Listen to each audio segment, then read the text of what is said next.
আমার এই পাশে যে পোস্টটা দেখতে পারতেছেন, এই পোস্টটা সহ ফেসবুকের মোস্ট ইউজফুল 3টা সেটিং শেয়ার করব, যেটা জানা আপনাদের প্রত্যেকের জন্য খুবই জরুরি এবং খুবই দরকারি। তো চলুন সরাসরি মূল ভিডিওতে চলে যাই, লেটস চেক ইট আউট। ওকে প্রিয় বন্ধুরা, এই জন্য ফার্স্ট অফ অল আপনি সরাসরি ফেসবুক অ্যাপটা ওপেন করবেন। ফেসবুক অ্যাপটা ওপেন করার পর আপনি এখানে জাস্ট আপনার প্রোফাইলের উপরে ক্লিক করে দিবেন। প্রোফাইলের উপরে ক্লিক করে দেওয়ার পর স্ক্রল করে নিচে আসলে এখানে পাবেন পোস্ট করার অপশন। নর্মালি আমরা যেভাবে পোস্ট করি সেখানে জাস্ট ক্লিক করব। তো এখানে ক্লিক করে দেওয়ার পর একটু স্ক্রল করে নিচে আসবেন। নিচে আসলে এখানে একটা অপশন পেয়ে যাবেন লাইভ ইভেন্ট, জাস্ট এই অপশনে ক্লিক করে দিবেন। এই অপশনে ক্লিক করে দিলে এখানে অনেকগুলো অপশন পাবেন। এখান থেকে আমি যাচ্ছি রিলেশনশিপ, এই অপশনে ক্লিক করে দিব। তো এই অপশনে ক্লিক করে দেওয়ার পর দেখুন এখানে একটা অপশন আছে নিউ রিলেশনশিপ, এখানে জাস্ট আমি ক্লিক করে দিব। তো এখানে ক্লিক করে দেওয়ার পর এখন যে কাজটা আমি করবো, এখান থেকে একটা ফটো নিয়ে আসবো। তো আপনি চাইলে আপনার পরিচিত বা প্রিয়জনের ফটো দিয়ে পোস্ট করতে পারবেন ফেসবুকে। এটা খুবই একটা ইউনিক টেকনিক, অনেকেই জানে না। তো এই জন্য জাস্ট আমি এখানে ফটোস অপশনে ক্লিক করে আমার গ্যালারি থেকে একটা ফটো নিয়ে আসলাম। এটা মূলত আমি গুগল থেকে ডাউনলোড করছি, ঠিক আছে।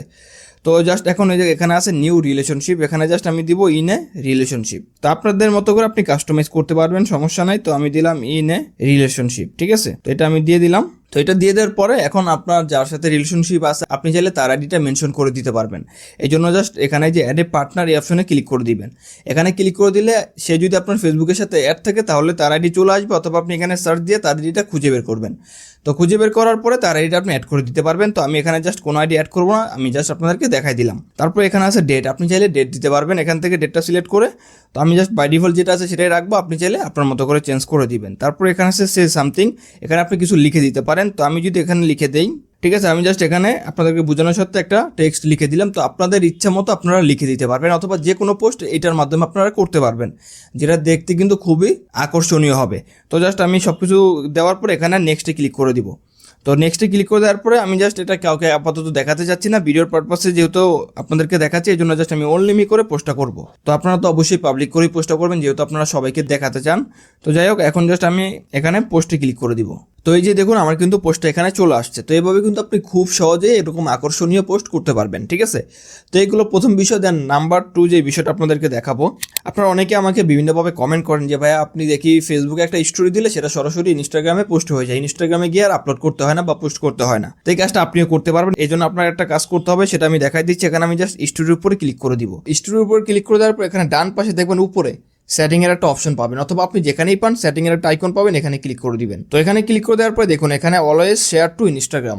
তো আমি যদি আমার ফেসবুকে একটা স্টোরি পোস্ট করি সেটা অটোমেটিক আমার ইনস্টাগ্রামের স্টোরিতেও চলে যাবে, মানে আপলোড হয়ে যাবে। এর কারণ হচ্ছে আমি এখানে কিন্তু এটা অ্যালাউ করে রাখছি। তো আপনাদের ক্ষেত্রে এটা অফ থাকতে পারে, আপনারা জাস্ট সিম্পলি এখানে এসে এটা অন করে দিবেন। আর আরেকটা জিনিস মাথায় রাখবেন, অবশ্যই ফেসবুকের সাথে আপনার ইনস্টাগ্রাম কানেক্ট থাকতে হবে, তাহলেই মূলত এই অপশনটা এখানে চলে আসবে। তো এটা যদি আপনি অন করে দেন, অন করে দেওয়ার পর এখানে পাবলিক করে দিবেন। যদি পাবলিক না থাকে তারপর আপনি ব্যাক চলে আসবেন। ব্যাক চলে আসার পর যে কোনো একটা স্টোরি আপনি যদি এখন শেয়ারে ক্লিক করে দেন তাহলে কিন্তু আপনার ফেসবুক এবং ইনস্টাগ্রাম দুই জায়গাতেই কিন্তু এটা শেয়ার হয়ে যাবে। আমি সেটা আপনাদেরকে দেখাই দিচ্ছি। তো এই যে দেখুন আমার ফেসবুকে আপলোড হওয়ার সাথে সাথেই কিন্তু আমার ইনস্টাগ্রামে এটা আপলোড হয়ে গেছে। এখন যদি আমি এখানে ক্লিক করে এই যে দেখুন এটা কিন্তু ইনস্টাগ্রামে আপলোড হয়ে গেছে। তো এভাবে খুব ইজিলি আপনি ফেসবুকে স্টোরি পোস্ট করলে সেটা কিন্তু ইনস্টাগ্রামে চলে আসবে অটোমেটিক। তো এগুলো 2 নম্বর বিষয়। দেন 3 নম্বর যে বিষয়টা আপনাদের সাথে শেয়ার করবো, এই জন্য আমি এখানে ডান পাশে আমার প্রোফাইল অপশনে ক্লিক করবো, অথবা 3 লাইন মেনুতে ক্লিক করবেন আপনাদের ক্ষেত্রে। তো এখানে ক্লিক করে দেওয়ার পর দেখবেন এখানে একটা অপশন পেয়ে যাবেন মেমোরিজ, এই অপশনে ক্লিক করে দিবেন। এই অপশনে ক্লিক করে দেওয়ার পর এখানে ডান পাশে একটা ঘড়ির মতো আইকন আছে, এখানে জাস্ট ক্লিক করে দিবেন। তো এখানে ক্লিক করে দেওয়ার পর দেখুন আমি এই যাবৎকালে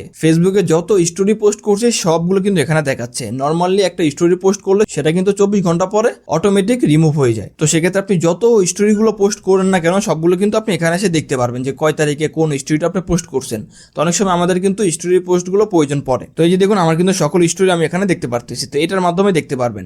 তবে এই ক্ষেত্রে আপনাকে একটা জিনিস অন করে রাখতে হবে, যদি আপনি এই অপশনে এসে স্টোরি পোস্টগুলো দেখতে চান প্রিভিয়াসের। তো এই জন্য জাস্ট আপনি এখান থেকে ব্যাক চলে আসবেন। ব্যাক চলে আসার পর এখানে সেটিং অপশনে ক্লিক করে দিবেন। তারপর স্ক্রল করে একটু নিচে আসবেন। স্ক্রল করে একটু নিচে আসলে এখানে একটা অপশন আপনি পেয়ে যাবেন স্টোরিজ, এই অপশনে ক্লিক করে দিবেন। দেন এই অপশনে ক্লিক করে দেওয়ার পর দেখুন এখানে আছে স্টোরি আর্চিভ, এই অপশনে ক্লিক করে দিবেন। দেন এই যে সেভ টু আর্চিভ, আমার এখানে এটা আমি অন করে রাখছি। তো আপনাদের ক্ষেত্রে কিন্তু এটা অফ থাকবে, জাস্ট সিম্পলি আপনারা এখান থেকে এটা অন করে দিবেন। তো এটা অন করে দিলেই ওই যে ঘড়ির আইকন আছে ওখানে গেলে আপনি আপনার প্রিভিয়াস যত স্টোরি আপনি পোস্ট করছেন সবগুলো কিন্তু দেখতে পারবেন। তো আশা করি এই 3টা ইউজফুল সেটিং আপনাদের প্রত্যেকের জন্য খুবই গুরুত্বপূর্ণ কাজে লাগবে। ভিডিওটি ভালো লাগলে ভিডিওটি আপনার ফেসবুকে টাইমলাইনে শেয়ার করে আপনার বন্ধুদেরকে দেখার সুযোগ করে দিবেন। ভালো থাকবেন, আল্লাহ হাফেজ।